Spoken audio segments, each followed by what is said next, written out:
Ajnanatirmirandasya Jnananjana Shalakaya Chakshurunmilitam Yena Tasmai Shri Gurave Namah Mukham Karoti Vachalam Pangum Langate Girim Yat Tamaham Bande Shri Gurum Dinataranam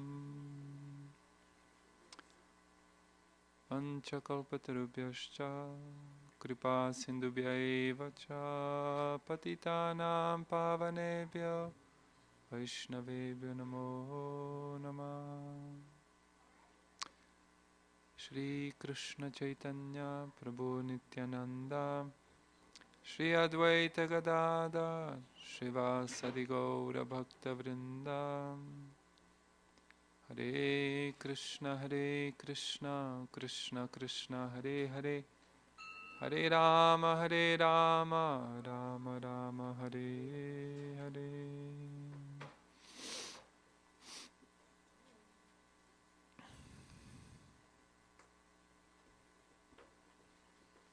Thank you.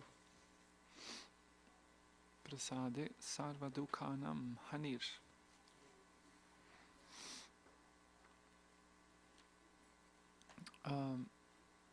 Should I proceed to the Bhagavad Gita, or devotees usually come in late? So should I sing in the meanwhile, or should I? You can sing for 5 minutes. 5 minutes. Okay. Can I have that drum?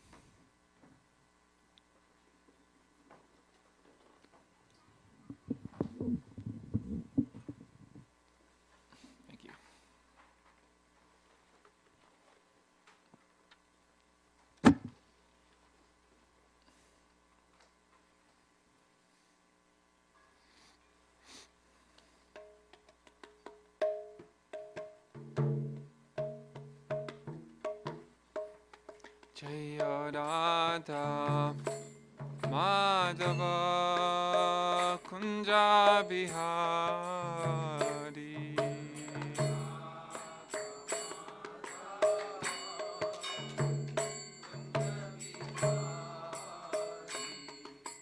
Gopi Jana Vallabha Giri Varadari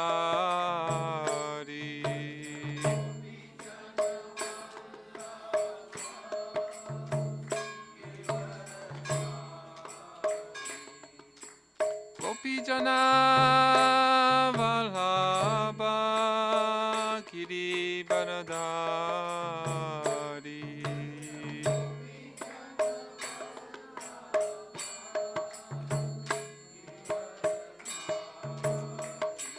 Shodanandana Praja Janaranjana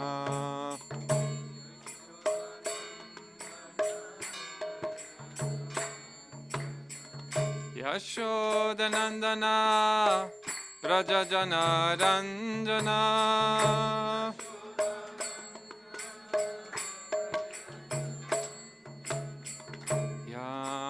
Yamunatira Vanachari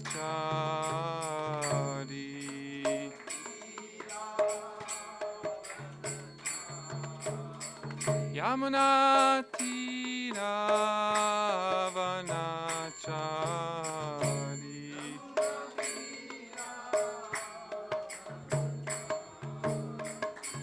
Jaya Radha Madhava Kunja Bihari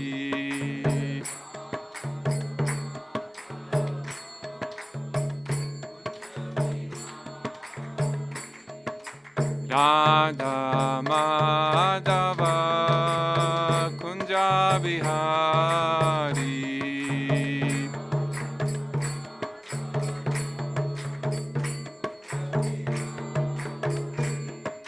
Gopi Jana Vallabha Giri Varadari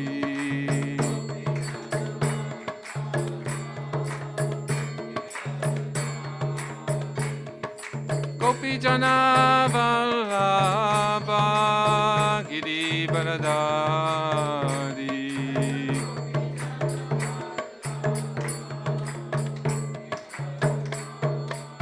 Yashodanandana Vraja Janaranjana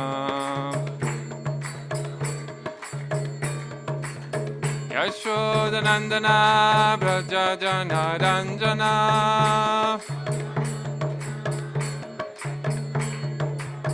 Yamuna Tira Vanachari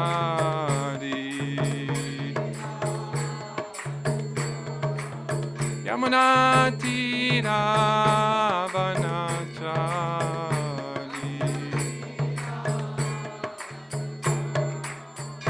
Jaya Radha Madhava Kunja Bihari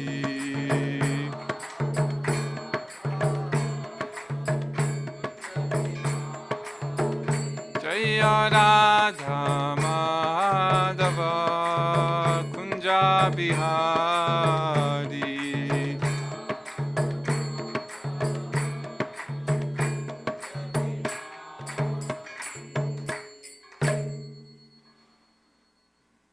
Nitai Gaur Premanande.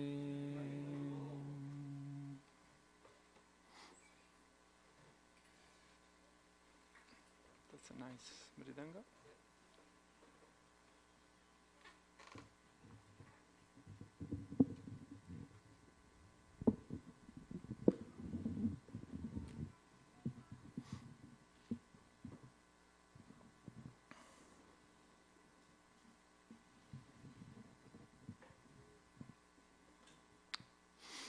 So we're living in times when equality amongst people, ideas, thoughts, cultures, religions has never been as prominent.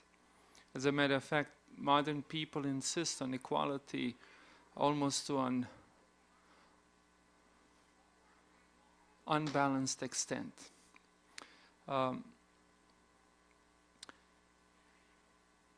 So I wanted to begin by saying that there are many things which are quite unique to the Bhagavad Gita, and but without running the risk of actually offending someone. So people get offended if you point out unique quality of something, but everything has a unique quality.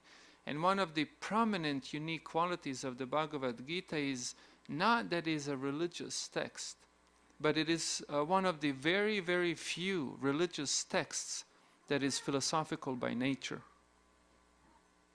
For example, Bible and Quran are not philosophical by nature. They're not books of philosophy. In the Bible is a composition of many books. And in all of those books, the book of Job and the book of Ecclesiastes could be looked at as philosophical works, where the book of, if we'd be really strict, then the book of Job is not precisely a philosophical work, but it does philosophically bring up a point, whereas the book of Ecclesiastes is rather a fascinating work and really puts one in a position of questioning, forces one to ask oneself very important questions in life, and specifically the existential question, namely, why do I exist? And it is quite remarkable how few people are bothered by the question, why do I exist? And probably unlike any other book, the book of Ecclesiastes really, really, really leaves you with this question, why do I exist? And then it gives you some tools by which you can search for the answers to the question, why do I exist? Now, that's Bible and its philosophical content. Bhagavad Gita altogether is one philosophical presentation. What's happening in the Bhagavad Gita is that we have a person who's experiencing crisis, and that is usually the way it goes. That we experience external crisis, which then, or turmoil, which then translates into internal turmoil. And once we experience the internal turmoil, to the extent our brain is not completely shut down,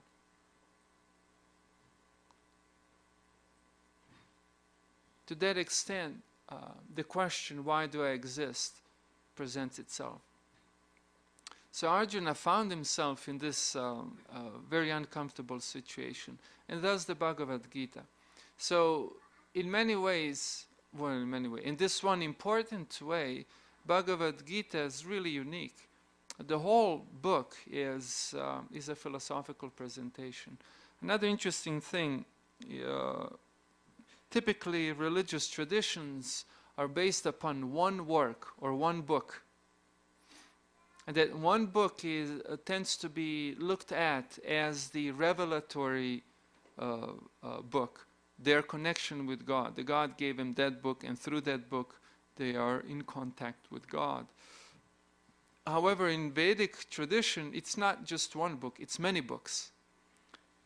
But amongst all these books, amongst all these works, the work of Bhagavad Gita is by far the most prominent. And there's reason for it.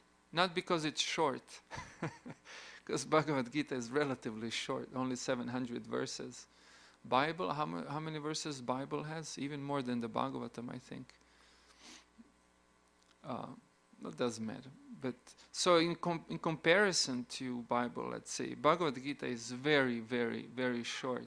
So not its quality that it's short is not the quality that made Bhagavad Gita by far, the most prominent text of all Vedic texts in terms of historic influence, etc., etc. The number of people it influenced, and the number of people who you obviously play mridanga when your fingers go like that. It's a professional deformation of all those who play mridanga.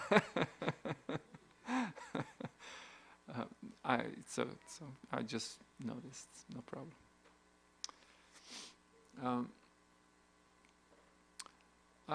There's reason why Bhagavad Gita is such an important and prominent work, historically speaking, in the Vedic tradition. And that is that Bhagavad Gita is really a presentation on yoga. And what's interesting, usually when people give a presentation of any kind, that presentation is bracketed. Is bracketed in the sense that there's a domain of concern, or the topic. And then within those brackets, there goes the presentation. And now, typically, if you bracket one section, you still have a lot left, really a lot left. And so what you have done, you have really just taken one section out. So the interesting thing about Bhagavad Gita, that these brackets are really wide apart, which means that the Bhagavad Gita covers everything one needs to know about yoga. Literally everything. And all of that in mere 700 verses, which are not all exclusively dedicated to the discussion or the elaboration on the topic. For example, the whole first chapter is just introduction into the Bhagavad Gita, so to say, the historic scene, etc., etc. So we could say in relatively very few verses, Krishna tells to Arjuna everything from the beginning to the end. And it's all there in one form. So in this way, Bhagavad Gita is considered a synthetic work. Not synthetic in the sense that it's made of synthetic plastic materials, but in the sense of synthesis, in the sense that it takes all these elements that are on human mind, things that are on human mind, takes them all, puts them all in perspective and explains them in mere 700 verses. So,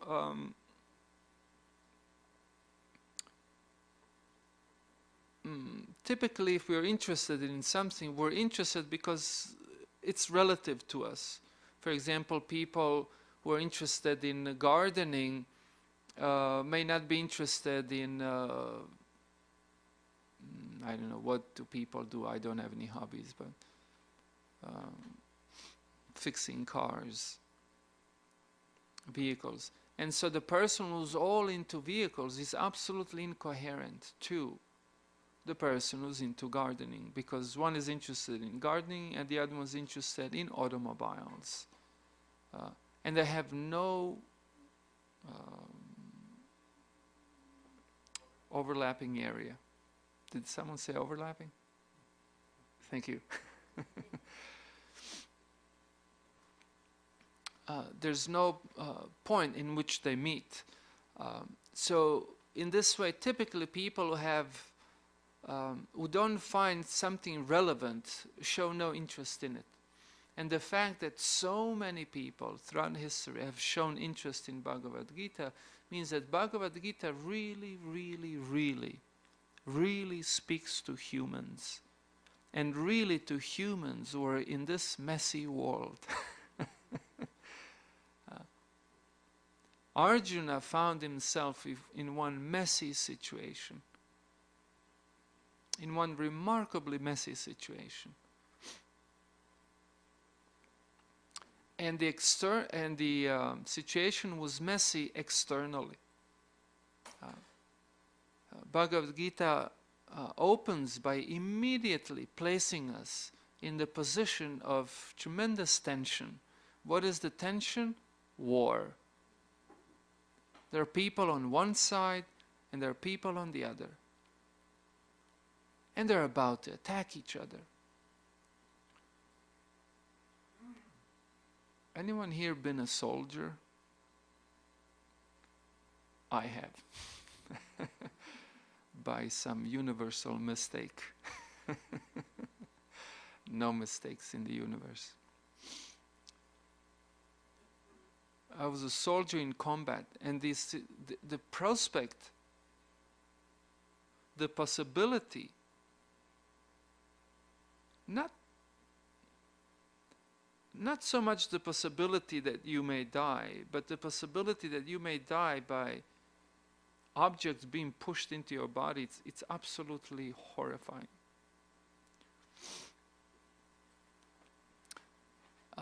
And typically, people who are not God or Krishna conscious, if they create something, a movie, a story, write a book, if they want to draw attention to it, then they try to bring human emotions to a pinnacle. And they always do this by few things, and only few things. And this is murder and love. Two pinnacles of human emotional experience. But there's more, anyhow. But in this world, that tends to be most common. And so Bhagavad Gita opens immediately from the beginning with this tension. There are people on one side and people on the other. And they're about to rush at each other with knives, lances, swords, arrows. And there is Arjuna, who's not feeling fear. And he wants Krishna to put him in the middle of these two armies, which Krishna does. And Krishna, do you know this term serendipitous? When something happens in such a impressive way that you think this is something divine. So Krishna is sort of this serendipitous element. And when he brought Arjuna in the midst of these two armies, Krishna said something which triggered now not only external tension, but now also internal tension. So up until now, up until this point, there's external tension. There are people who are about to clash. And then Krishna tells something to Arjuna. Does anyone know what did he tell him? I know you know, but you may not know what I'm thinking of. Whoever has read Bhagavad Gita knows this for sure. So you don't need to be ashamed if you don't know the answer, because I'm looking for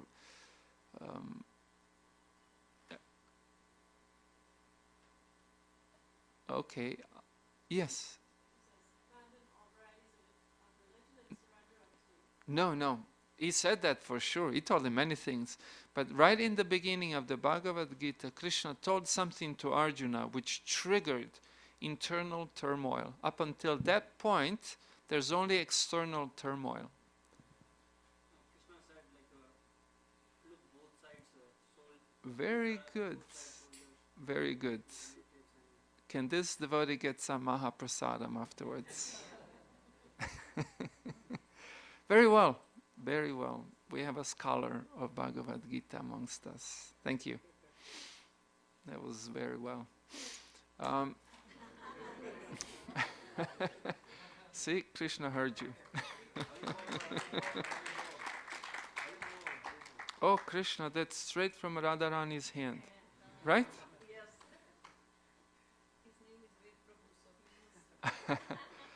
You see, you should all study Bhagavad Gita. You get Srimati Radhika's mercy.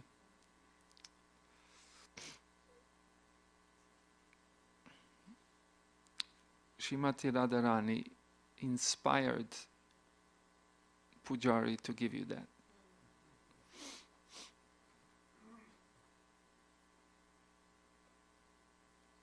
It's quite amazing, actually. Serendipitous. Krishna told him, Arjuna, look at those people on this side and look at the people on this side. And then he started to name some of them. And at this point, it really hit Arjuna. He knew it. It's not that he didn't know, but especially at this point, he became so acutely aware that these people are his friends, his neighbors, his relatives, his teachers, perhaps even his students. I don't think any students mentioned. Of course, nowadays we live in times when people would do anything for a little bit of money. But Arjuna is a person of a tremendous spiritual and moral integrity. And he would rather disintegrate than do something which is not right. And in this situation, Arjuna found himself in the position where whatever choice he made, it would come at a cost. And we're not speaking of necessarily physical cost, but we're speaking of a rather moral or we could even say ethical cost. And he had to make a decision. And then whichever decision he was about to make didn't seem right. He was really confused. And not only that, but the war was about to begin. They were about to start clashing. He had just minutes. And this is very much what life is like. This is very much what life is like. Life is something like a traffic. Once I had this thought came to mind as I was traveling on a highway in Southern California. And so I wasn't driving fast and I wasn't driving slow. But there were cars that were driving faster than me and cars that were driving slower than me. And there were cars to the left and to the right of me. And the situation in traffic was such that I couldn't drive too fast or too slow. If I drove too fast, I'd be clashing up against vehicles. And I couldn't drive too slow because there'd be vehicles that would be smashing into me. And I couldn't just change lanes anytime I wanted. In other words, I was forced to be there and react and be very alert as to what is going on around me and then react accordingly. There was no point in which I could have just said, enough! Pull the parking brake. Let me think. No. You do that in traffic and you're going to harm yourself and you're going to harm others. And life is like this. It puts one in a position where one has to think. And the thinking is very difficult, because it seems that whatever choice you make is not just right. And yet you have to make a choice. Srila Prabhupada,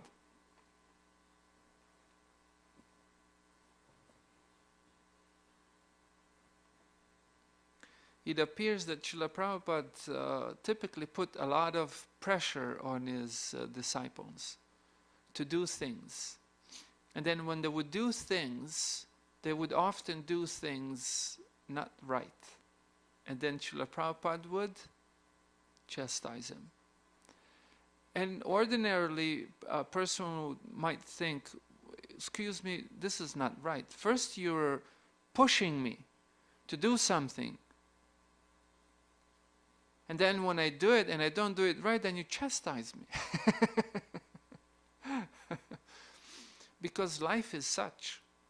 Life is exactly like that. This is God's arrangement. We're forced to act. And we often don't have a whole lot of time to assess our options. And yet we have to make a choice. And even not making a choice is a choice. Like in traffic. If you make a choice to stop, I just want to stop. I can't participate in this anymore. Let me stop. But the whole world goes on. And so even to stop, to not make a choice is actually a form of a choice. And often is not the best choice. It's yet another incomplete bad choice. So Arjuna found himself in this situation. And as Arjuna found himself in a moral and ethical dilemma. And so all of us in this life experience exactly this. Of course, some people are just like animals. They have no moral or ethical dilemmas. For them, the only dilemma is how to amass matter. But these people are really animals. Here we're speaking of civilized people, people who have some understanding, who have some feelings, and who have some sense of goodness, responsibility, humanity, respect. So people like that always find themselves in morally challenging situations.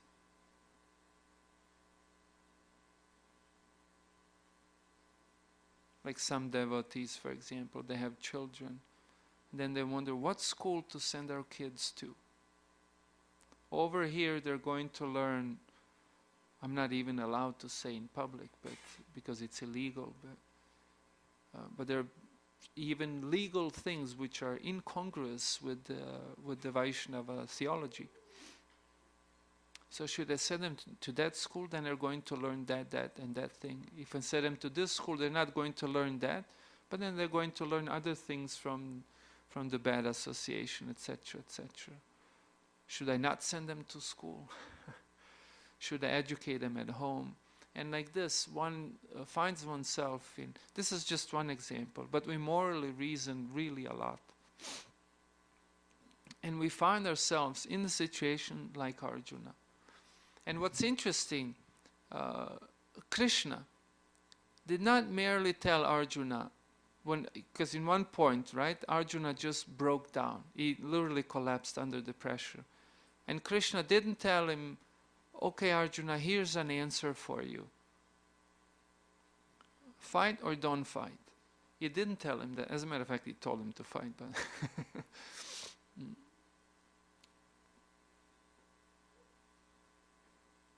is there some water?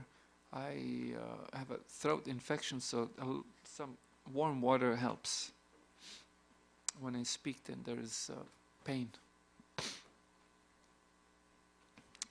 Caught a cold in Canada, in Edmonton. Too much wind and ice there.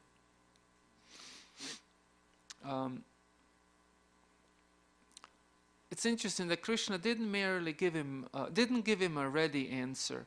And this is also interesting because you find a similar thing in the Bible, for example.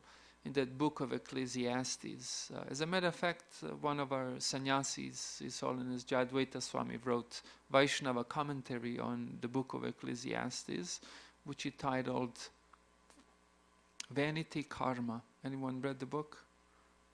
Vanity Karma. I highly recommend, especially if you live in a world where there's plenty of Christians.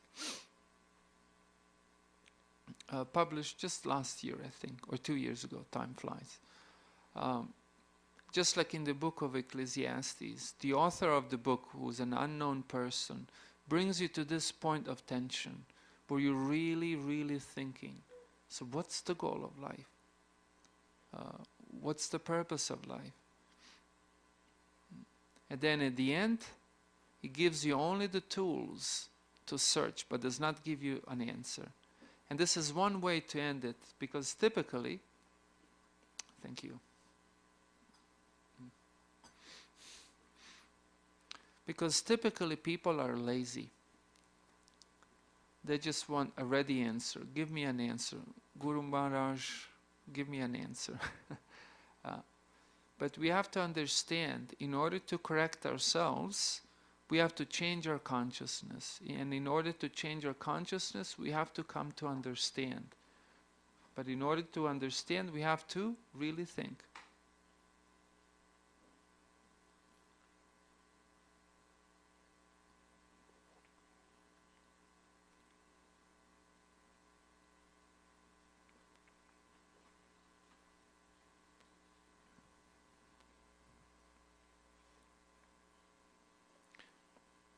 So Krishna does not tell Arjuna one answer. As a matter of fact, it doesn't even appear to directly address the situation, whether war or no war. But he goes way to the beginning of everything and tells Arjuna, Arjuna, you're not the body. You are the soul. And that was the beginning of Bhagavad Gita. And then from there, Krishna began to build the case. And throughout Bhagavad Gita, Krishna did not simply just give him an answer, but Krishna really put everything in perspective, whole of human existence. Who we are, what are we doing here, what is the nature of our being here, what is the goal of life, and specifically, how to attain that goal. And all throughout, Krishna is inviting Arjuna, and through Arjuna is inviting everyone to rejoin Krishna in Krishna's divine love.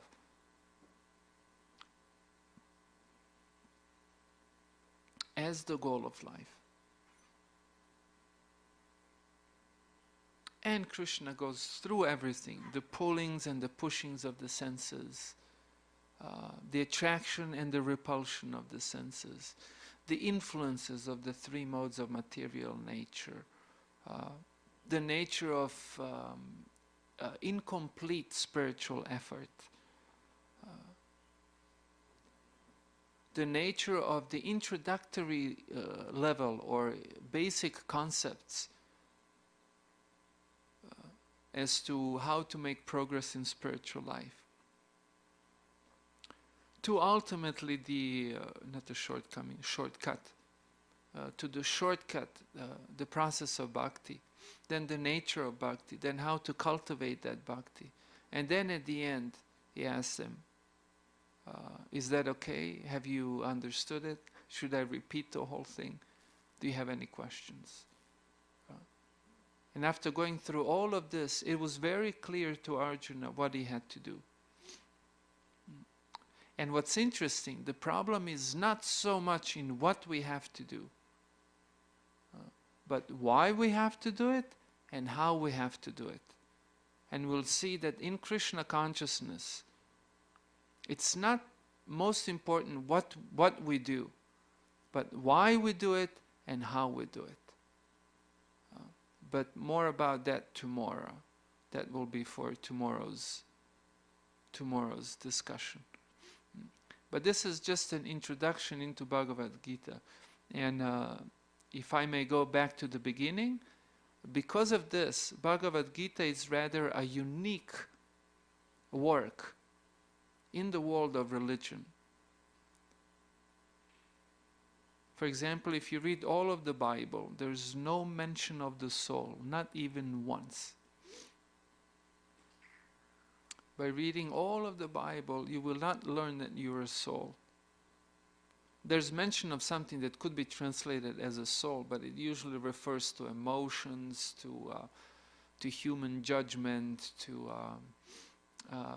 honesty or morality, etc., etc.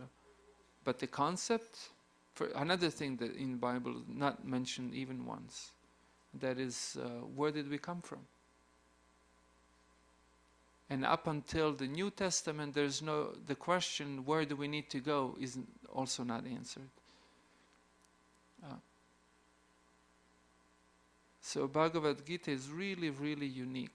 And the other interesting thing about Bhagavad Gita is that, and I found this somewhat ironic,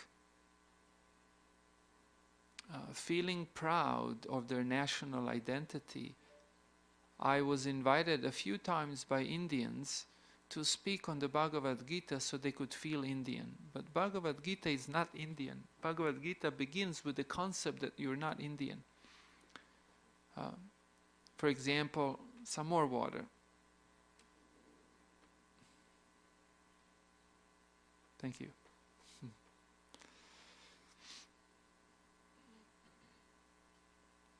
Bhagavad Gita begins with the concept that the soul is not identified by any external circumstances. And that the knowledge of Bhagavad Gita is not a property of any religious domain, of any religious tradition or any religious organization. And that is the nature of philosophy.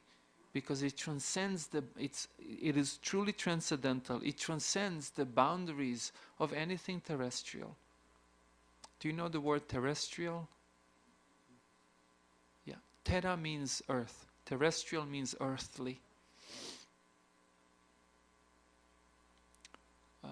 So in this way, Bhagavad Gita is... I know when... what was the year 1999 when I started the Gita Motel program. I call it Shastradana. In those days, no one did that. And so some or other I had inspiration in the heart to do that. So I went around collecting Lakshmi donations, and then I would buy Bhagavad Gitas and I would go to all these patels in Southern California. I started with Southern California, to let me display Bhagavad Gitas in their hotel rooms. And very often they would refuse to do that. Now they don't refuse. Now it's much better.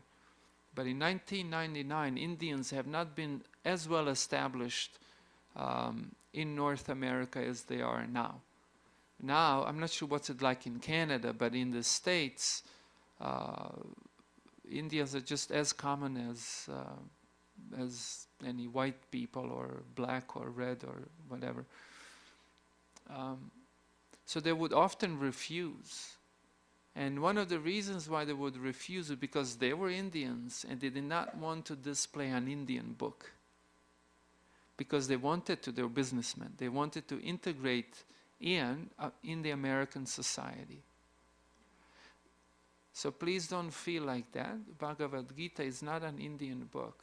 And it's not a book that's meant to be read only by people of Hindu tradition.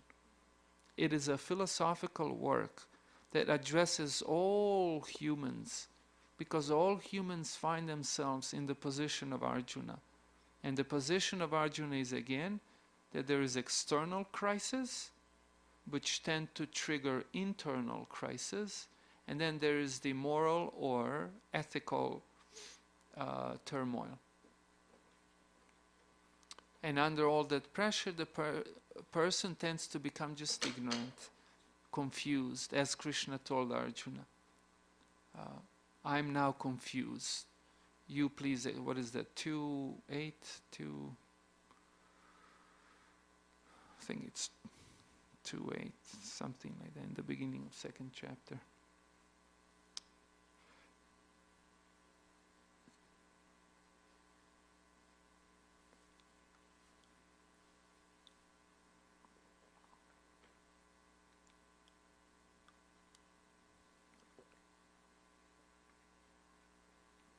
So we should feel quite free to present Bhagavad Gita to absolutely anyone, whether the person is a theist, atheist, or maybe even from a different spiritual tradition. Bhagavad Gita does not demand from anyone to change anything. It is simply a book of knowledge by which people who find themselves in a position like Arjuna, which means everyone, can gain tremendous value and knowledge from the book. So I shall stop there. This was just a brief introduction into Bhagavad Gita. And then tomorrow I shall present an essential theme of the Bhagavad Gita. And we will then see in very specific way how Bhagavad Gita is relative to our lives, and how Bhagavad Gita thus is relative to everybody's life. Once, when commenting on Bhagavad Gita, Srila Prabhupada said that those who practice Krishna consciousness but don't give it to others have not understood what Krishna consciousness is. It's so good. It's such a valuable thing. So valuable. But anyhow, tomorrow about that. So, are there any questions or comments perhaps in the esteemed audience?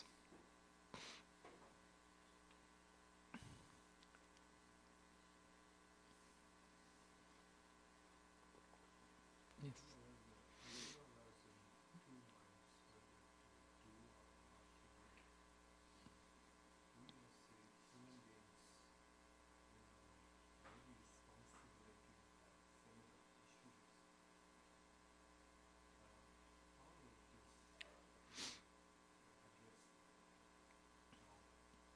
So Prabhuji here is asking, for those of you sitting in the back and may not have heard it, that Arjuna found himself in this situation where he had to make a choice, and we find ourselves in a similar turmoil, and how do we make a choice? Well, one of the things that Krishna told to Arjuna is that the world and the life are perplexing. They're confusing. And that's one of the reasons why one needs to have a spiritual master. The purpose of a spiritual master is that we travel through time and space unconfused. The purpose of knowledge is enlightenment, that we don't live in the darkness. And that is the purpose of the spiritual master. That is the purpose of Krishna consciousness, etc. And so we see in the Bhagavad Gita that Krishna took the position of a teacher, of course, supreme teacher. And very expertly, Krishna did not give Arjuna a simple one-line answer, but really painted the whole picture for Arjuna. Of course, some people don't have the capacity to understand something like that, or are not even interested. Actually, in Kali Yuga, most people are like plants or animals. They just want to eat, sleep, have some sex, and what did I leave out? Defend what they have gained. They cannot bring themselves to think of anything else. But if a person's not on that basic biological platform, but it has risen above a mere biological existence, then the person has some capacity to understand, and such a person is fit to practice spiritual life, and such a person needs to have a spiritual master. And then, spiritual master, like Krishna to Arjuna, explains the situation so that we thoroughly understand the situation and our position in it. And so then, that we can then, in that situation, choose appropriate action. And it is a process. And it's not meant for lazy people. I mean, it is meant for everyone, but if one is lazy, will not get far.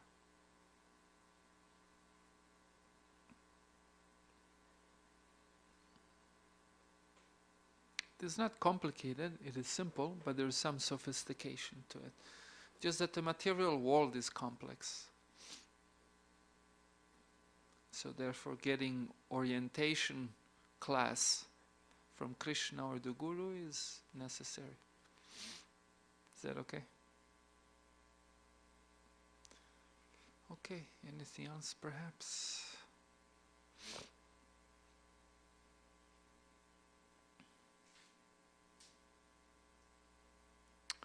Okay, thank you very much. All glories to His Divine Grace, Srila Prabhupada ki. Gita Jayanti ki.